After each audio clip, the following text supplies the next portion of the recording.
ក្មេងប្រុសអាយុ18ឆ្នាំម្នាក់បានវាយម្ដាយដែលកំពុងមានជំងឺឪពុកបានធ្វើដំណើរទាំងយប់ពីខេត្តត្រឡប់មកផ្ទះវិញពេលជួបមុខកូនប្រុសគាត់មិនបានវាយហើយក៏មិនបានជេរប្រមាថដែរគាត់គ្រាន់តែនិយាយយ៉ាងស្ងប់ស្ងាត់ថាយកលុយ500យ៉នមកឲ្យអញ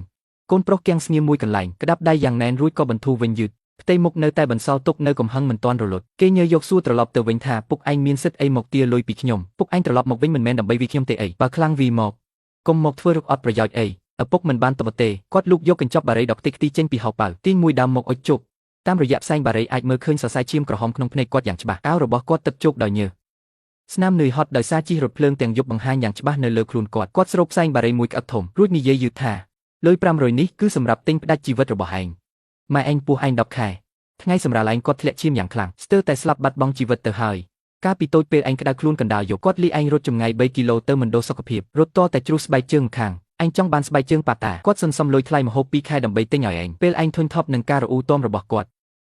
់តែគាត់លួចយកពីក្រោយក្នុងឯងប៉ុន្មានដងហើយឥឡូវឯងហ៊ានលើកដៃវីគាត់ទៀតអញ្ចឹងជីវិតឯងមួយនេះចាត់ទុកថាមិនមែនគាត់ជាអ្នកផ្ដល់ឲ្យចុះ500យ៉នបញ្ចប់ត្រឹមនេះក្មេងប្រុសប្រែមុខស្លេកស្លាំងភ្លាមភាពក្រអឺតក្រទុំអំបាញ់មិញបាត់បង់អស់រលីងហាមាត់ចង់បកស្រាយតែនិយាយមិនចេញសំបីមួយម៉ាត់ម្ដាយផ្អែកខ្លួននឹងមេទ្វារមុខស្លេកស្លាំងទឹកភ្នែកហូរចុះមកដោយគ្មានសម្លេងឪពុកញីបារីពន្លត់និយាយដោយសម្លេងស្អុកថាអញធ្វើការសំណងខាងក្រៅមួយថ្ងៃបាន150ហើយខ្យល់ហាលថ្ងៃតតែឈឺចង្កេះងើបមិនរួចអញគ្មានសមត្ថភាពឲ្យពួកឯងរស់នៅផ្ទះធំដុំទេតែអញនឹងម៉ែឯងមួយជីវិតនេះមិនដែលឲ្យអញពិបាកឡើយបាយហូបអាវពាក់មិនដែលខ្វះខាតទេ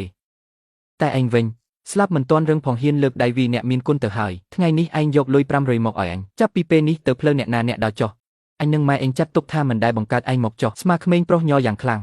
ងអន់មុខសម្លឹងមើលដៃខ្លួនឯងដៃដែលទើបតែវីម្ដាយអំបាញ់មិញមានអារម្មណ៍ថាធ្ងន់ដូចគេចាក់សំគេនឹកឃើញកាលពីតូចម្ដាយធ្លាប់បណ្ដាលទៅផ្សារតែងតែបញ្ចុកស្ករគ្រាប់ដែលផ្អែមជាងគេឲ្យគេនឹកឃើញរាល់ពេលឪពុកត្រឡប់ពីធ្វើការវិញតែងទាញយកនំចំណីដែលសន្សំទុកយ៉ាងយូរពីក្នុងកាបូបមកឲ្យគេនឹកឃើញពេលម្ដាយកំពុងឈឺដេកលើគ្រែនៅតែបារម្ភថាគេបានហូបបាយទាន់ពេលវេលាអត់ក្តីវិបដិសារីក៏ផុសឡើងគេលុតជង្គង់ចុះផ្ទាល់ដីជង្គង់បោកទៅនឹងអេតស៊ីម៉ងអ៊ូដើរមកស្រែកហៅពុកខ្ញុំខុសហើយខ្ញុំមិនមែនជាមនុស្សទេខ្ញុំគ្មានលុយ500ទេហើយខ្ញុំក៏មិនព្រមផ្ដាច់ជីវិតដែរជីវិតខ្ញុំមួយនេះម៉ែជាអ្នកឲ្យសងមួយជីវិតក៏មិនអស់ដែរឪពុកឡើងក្រហមរង្វង់ភ្នែកដើរទៅមុខយកដៃដកគ្រើមទេស្មាកូនប្រុសដោយមិននិយាយអ្វីទាំងអស់ងាកក្រោយគ្រាម្ដាយដើរចូលទៅក្នុងផ្ទះចូលទៅសម្រាកទៅពេទ្យប្រាប់ថាឯងមិនអាចឈរយូរបានទេក្មេងប្រុសលុតជង្គង់នៅលើដីសម្លឹងមើលក្នុងឪពុកគ្រាម្ដាយដើរចេញទៅឪពុកទើបតែអាយុ40ជាងសោះតែសក់ស្កើអស់ជាងកន្លះទៅហើយគេទះកំភ្លៀងខ្លួនឯងមួយទំហឹងហើយស្រែកហៅម៉ែខ្ញុំខុសហើយម៉ែវីខ្ញុំជេរខ្ញុំមកគេវាទាំងដៃទាំងជើងទៅជើងរបស់ម្ដាយអបជើងគាត់ហើយយំយ៉ាងខ្លាំងម្ដាយអង្គុយចុះអបគេទាំងពីរអ្នកម្ដាយនិងកូនអបគ្នាយំយ៉ាងរន្ធត់ឪពុកឈរមើលពីចំហៀងងាកមុខចេញលើកដៃជូតទឹកភ្នែករឿងនេះគួរតែបញ្ចប់ត្រឹមនេះហើយប៉ុន្តែព្រឹកថ្ងៃបន្ទាប់ក្មេងប្រុសនៅមាត់ទ្វារផ្ទះបាយបានរឺឪពុកនិយាយទូរស័ព្ទក្នុងបន្ទប់ដោយសំឡេងសឹកថាមេការងារនឹងខ្ញុំធ្វើលេងកាត់ហើយបងរកអ្នកផ្សេងទៅបាត់នៅផ្ទះរវល់ចេញមិនរួចទេប្រាក់ឈ្នួលបងកាត់ចោលចោះមិនអីទេក្មេងប្រុសឈរនៅក្រៅទ្វារក្នុងដៃកាន់ចានបបរដែលទើបតែកម្ដៅរួចចានក្ដៅរលាកដៃតែគេមិនដាក់ចុះទេនៅតែកាន់បែបនោះស្ដាប់ឪពុកនិយាយទូរស័ព្ទក្នុងបន្ទប់រហូតចប់គេដឹងថាឪពុកធ្វើការសំណងអស់រយៈពេល12ឆ្នាំមកហើយមិនដែលសុំច្បាប់សម្រាប់សំបីតែមួយថ្ងៃសំបីតែឆ្នាំមុនគ្រុនក្ដៅខ្លាំងក៏មិនព្រមសម្រាប់មួយថ្ងៃដែរក្មេងប្រុសកាន់ចានបបរចូលទៅដាក់លើតុរួចងាកក្រោយដើរចេញក្រៅគេដើរទៅផ្សារការងារក្នុងទីប្រជុំជនឈប់ពេញមួយព្រឹកមានមេការម្នាក់ដើរមកសួរថាចេះរៀបអត់ទេគេឆ្លើយថាមិនចេះទេមេការនិយាយថាមិនចេះឯងមកឈរទីនេះធ្វើអីគេឆ្លើយថាខ្ញុំរៀនឆាប់ចេះណាស់មេការសម្លឹងមើលគេបន្តិចរួចនិយាយថារសៀលនេះមកសាក់មើលទៅមួយថ្ងៃ80ឲ្យបាយមួយពេលក្មេងប្រុសមកក្បាលយល់ព្រមរសៀលថ្ងៃនោះគេរៀនចេះលីយ៉ាត់និងលីស៊ីម៉ងពេលល្ងាចត្រឡប់មកផ្ទះវិញដៃពងទឹកអស់ពីរគេមិនមកអីទេយកកំជុលដេអាវមកចាក់បញ្ចេញទឹកហើយយករំក្រណាត់ពីលើថ្ងៃទី2គេទៅធ្វើការទៀតថ្ងៃទី3ក៏នៅតែទៅយប់ថ្ងៃទី4គេកាន់លុយ400ត្រឡប់មកផ្ទះវិញគឺជាប្រាក់ឈ្នួល4ថ្ងៃនេះគេយកលុយទៅដាក់នៅក្រោមខ្នើយរបស់ឪពុកហើយសង្កត់ក្រដាសមួយសន្លឹកពីលើនៅលើនោះសរសេរអក្សរវិកវេមួយជួរថាពុក400នេះខ្ញុំជាអ្នករកបានខ្វះ100ទៅគ្រប់500ចំនួនដែលខ្វះខែក្រោយខ្ញុំនឹងសងបង្គ្រប់ពុកមិនបាច់ទៅណាទេការងាររបស់ពុកទុកឲ្យខ្ញុំអ្នកធ្វើព្រឹកថ្ងៃបន្ទាប់ឪពុកបានឃើញលុយនិងក្រដាសនៅក្រោមខ្នើយគាត់ក្តាប់ក្រដាសនោះឈរនៅមាត់ទ្វារផ្ទះយ៉ាងយូរក្រដាសត្រូវខ្យល់បក់លាន់សំឡេងផាត់តែគាត់មិនរបូតដៃឡើយក្មេងប្រុសនៅតែបន្តទៅធ្វើការសំណងជារៀងរាល់ថ្ងៃចេញពីព្រឹកត្រឡប់មកវិញយប់រលប់ដៃឡើងតានជាស្រទាប់រួចក៏សឹកទៅវិញជាស្រទាប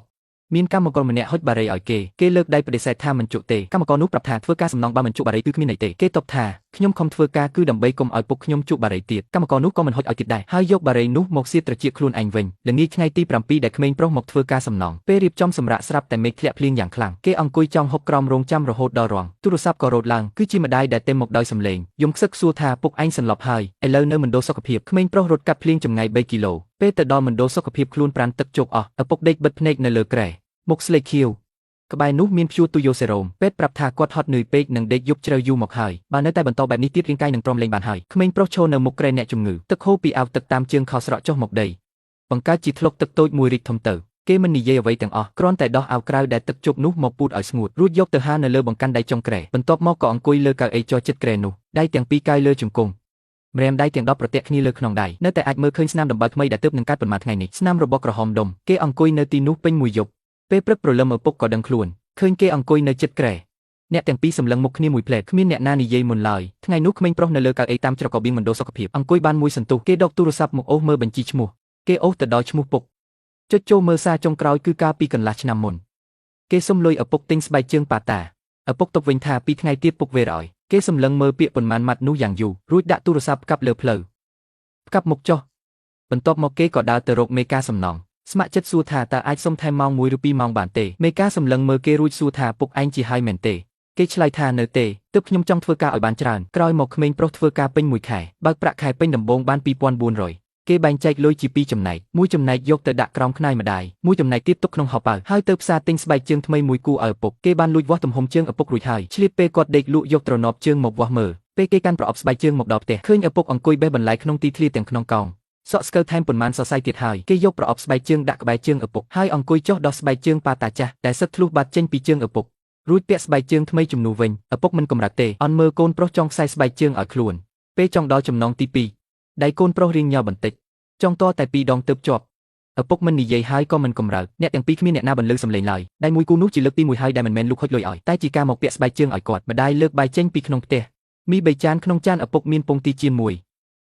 ក្នុងចានកូនប្រុសក៏មានពងទីចៀនមួយដែរតែក្នុងចានម្ដាយខ្លួនឯងបែរជាគ្មានកូនប្រុសក៏ចាប់យកពងទីចៀនក្នុងចានខ្លួនឯងដាក់ចូលក្នុងចានរបស់ម្ដាយរួចនិយាយថាម៉ែថ្ងៃក្រោយម៉ែហូបចុះម្ដាយអន់មុខចុះស្រូបមីចំហាយក្តៅបក់ប៉ះផ្ទៃមុខទឹកភ្នែកក៏ស្រក់ចូលក្នុងចានក្រោយមកឪពុកលែងរំលឹកពីរឿងលុយ500យ៉ននោះទៀតចំណែកក្មេងប្រុសក៏លែងសុំលុយសំបីតែ1សេនដែរគេធ្វើការសំណងបាន3ខែដៃឡើងតានក្រាស់អាចទប់អត់5ដុំយ៉ាងហ្នឹងមានថ្ងៃមួយគេអង្គុយចង់ហូបបាយថ្ងៃត្រង់ក្រោមរន្ទាសំណងកម្មករសួរគេថាពុកឯងនៅវីអេងទៀតអត់ក្មេងប្រុសកាយបាយមួយម៉ាត់ទំពា2-3ម៉ាត់រួចលេបទើបតបថាគាត់មិនដែលវាខ្ញុំទេគាត់ទីរលួយខ្ញុំ500យ៉នខ្ញុំមិនបានឲ្យគាត់ទេតែខ្ញុំសងគាត់មួយជីវិតនេះតែម្ដងមួយជីវិតជាមនុស្សប្រុសរឿងដែលពិបាកបំផុតមិនមែនការរកលុយចិញ្ចឹមគ្រួសារទេតែគឺនៅពេលឃើញកូនប្រុសដើរផ្លូវខុសនៅតែអាចសង្កត់កំហឹងហើយនិយាយមួយម៉ាត់ថាយកលុយ500មកឲ្យឯងលុយ500នោះមិនមែនត្រឹមជាលុយទេតែវាជាទ្វារទឹកចុងក្រោយពេលបើកទ្វារនេះក្មេងខ្លះក៏អាចភ្ញាក់រលឹកតែក្មេងខ្លះក៏ត្រូវរសាត់បាត់ទៅតាមទឹកដែរសំណាងល្អដែលមុនពេលទ្វារត្រូវបិទជិតនៅមានដៃមួយគូទាញចាប់ទុកយ៉ាងជាប់